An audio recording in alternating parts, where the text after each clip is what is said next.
आज का हमारा बायोलॉजी का टॉपिक है सेल वॉल और सेल मेम्ब्रेन। फर्स्ट हम क्लियर करेंगे सेल वॉल को। जो सेल वॉल होती है वो 4 किस्म की होती है और 4 चीज़ों में पाई जाती है। एक होते हैं plants, bacterias, fungi and algae. जो एल्गी में जो सेल वॉल होती है वो बनी होती है गैलेक्टिन से। किससे? गैलेक्टिन से। और प्लांट में जो सेल वॉल होती है वो बनी होती है सेल्यूलोज से। और बैक्टीरिया में जो सेल वॉल होती है वो पेप्टिडोग्लाइकिन से बनी होती है। और फंजाई में जो सेल वॉल होती है वो बनी होती है चाइटिन से, जिसे फंगल सेल्यूलोज भी कहा जाता है। इसे चाइटिन कहते हैं और इसे फंगल सेल्यूलोज भी कहा जाता है।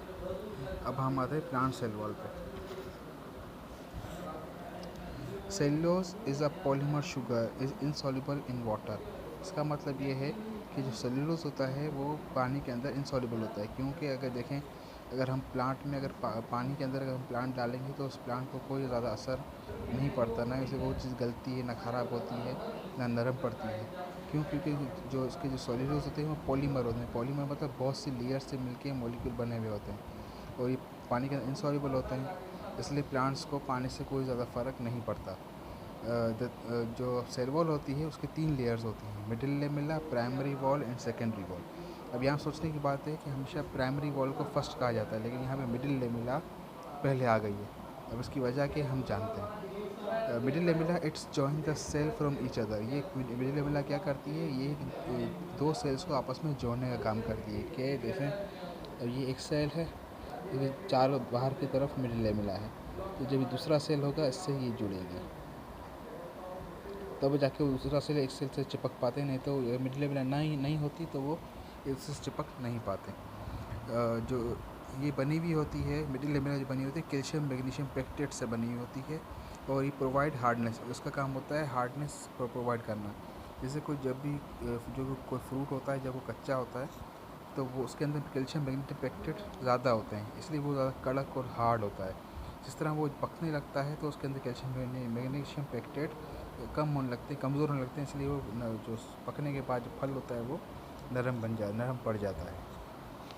उसके बाद हम आते हैं प्लास्मोडेस्माटा पे। Plasmodesmata it is a structure found on a middle lamella, it's connected to sales.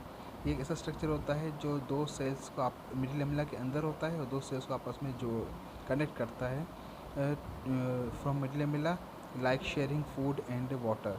और इसका काम होता है अगर एक सेल में ज़्यादा खाना या पानी ज़्यादा हो गया है तो वो दूसरे सेल में उसको कनेक्ट करके दूसरे सेल में पहुँचाने का काम आता है। इसका काम होता है प्लास्मोडेस्माटा का। अब हम आते हैं प्राइमरी वॉल पे। प्राइमरी सेल वॉल जो होती है मेरिस्टेमेटिक टिश्यूज़ और मेरिस्टेमेटिक सेल्स और पेरेन्काइमेटिक सेल्स में पाई जाती है। अब मेरिस्टेमेटिक टिश्यूज़ ये सेल्स कौन से होते हैं? डिवाइडेबल, मतलब जो चीज़ ग्रोथ करती है, बढ़ती है, उसे उसके अंदर जो सेल वॉल होती है वो प्राइमरी सेल वॉल होती है। अब जिस तरह हम देखते हैं कि जब भी प्लांट या पौधा जो दरख्त होता है वो जब छोटा होगा तो वो सीधा ऊपर की तरफ बढ़ता है। इस जो ये ग्रोथ होती है वो प्राइमरी ग्रोथ से ग्रोथ को प्राइमरी ग्रोथ कहा जाता है। क्यों? ये वो सीधा बढ़ रहा होता है, ना कि चौड़ा हो रहा होता है। तो जो ये प्राइमरी ग्रोथ होती है ये प्राइमरी सेल वॉल की वजह से होती है। It is a single layer and its function is growth in living. और ये बनी हुई होती है लिविंग सेलुलोज से बनी होती है। तो फर्स्ट जो प्राइमरी लेयर होती है ये लिविंग होती है, डेड नहीं होती। तो ये काम होता है ग्रोथ करना। ये ऊंचाई की तरफ बढ़ते हैं, जैसे प्लांट होता है वो ऊंचा बढ़ता जाता है, ऊपर बढ़ता जाता है, तो ये प्राइमरी सेल वॉल की वजह से बढ़ता है। उसके बाद जो ये सेकेंडरी सेल वॉल होती है it is made up of lignin and suberin. ये सेकेंडरी सेल वॉल होती है वो जो बनी हुई होती है लिग्निन और सुबेरिन से।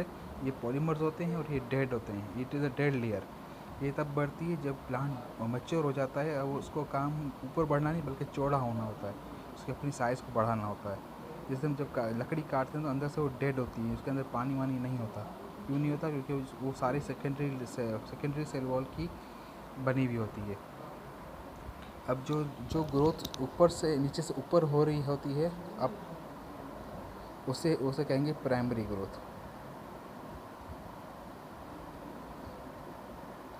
प्राइमरी ग्रोथ, और ये ग्रोथ होती है प्राइमरी सेल वॉल की वजह से।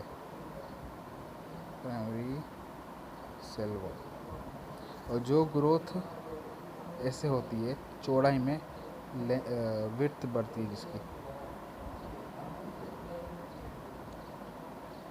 तो इसकी जो ये चौड़ाई होती है ये होती है सेकेंडरी ग्रोथ, सेकेंडरी ग्रोथ, और ये होती है सेकेंडरी सेल वॉल की वजह से। अब हम आते हैं इसके फंक्शंस पे। सेल वॉल का फंक्शन क्या होता है? मेंटेनेंस ऑफ शेप को मेंटेन रखना, प्रोटेक्शन देना, ट्रांसपोर्ट ऑफ मटेरियल्स को ट्रांसपोर्ट करना, हेल्प टू सेल इंटरेक्शन, और एक सेल से दूसरे सेल से ताल्लुक़ का कायम रखना, उनसे बातचीत कर देना कि क्या चीज़ कमी है, क्या चीज़ ज़रूरत है, वगैरह वगैरह। अब हम आते हैं इसके डायग्राम की तरफ जो हमने पहले पढ़ा था। अब जैसे ये है यंग प्लांट सेल वॉल, जब ये यंग प्लांट सेल है, अब जैसे इसमें हमने इस प्लांट सेल बनाया है, इसमें जो फर्स्ट लेयर जो है वो मिडिल लेमिला, इसकी और इसकी दोनों की ये है मिडिल लेमिला। अब ये जो मिडिल लेमिला का जो बीच में जो ये कनेक्शन जोड़ रहा है इसे कहते हैं प्लास्मोडेस्माटा। तो जो प्लास्मोडेस्माटा क्या करता है कि यहाँ से खाना ज़्यादा हो गया इस सेल में पहुँचा दिया, या इस सेल से इस सेल में पहुँचा दिया। उसके बाद जो सेकेंड लेयर में नज़र आ रही है वो है primary cell wall middle lamella के बाद। उसके बाद जो है वो जो थर्ड में लेयर नज़र आ रही है वो कहलाएगी सेल मेम्ब्रेन। क्या कहलाएगी? Cell membrane. बाकी सेल के अंदर के पार्ट्स हैं। उसकी उसमें सेकेंडरी सेल वॉल क्यों नहीं कि यंग प्लांट के अंदर सेकेंडरी सेल वॉल नहीं होती है। अब हम आते हैं सेकंड डायग्राम पे। ये है ओल्ड प्लांट सेल वॉल। अभी ओल्ड प्लांट है, उसमें क्या है, उसमें फर्स्ट मिडिल लेमिला ही होगी, मिडिल लेमिला के बाद जो आ जाएगी वो सेकेंडरी सेल वॉल आ जाएगी। क्यों? क्योंकि ये प्लांट बड़ा हो चुका है, मैच्योर हो चुका है, अब उसका काम बढ़ना है। अब ये कितनी मोटी है, सेकेंड सेल वॉल हमेशा लेयर मोटी होती है। उसके बाद जो थर्ड लेयर होती है वो प्राइमरी सेल वॉल होती है। उसके बाद जाके सेल मेम्ब्रेन आती है, वो यहाँ पे करीब होगी। समझ में आ गई आपको ये जो चीज़ मैं समझाने की कोशिश कर रहा हूँ?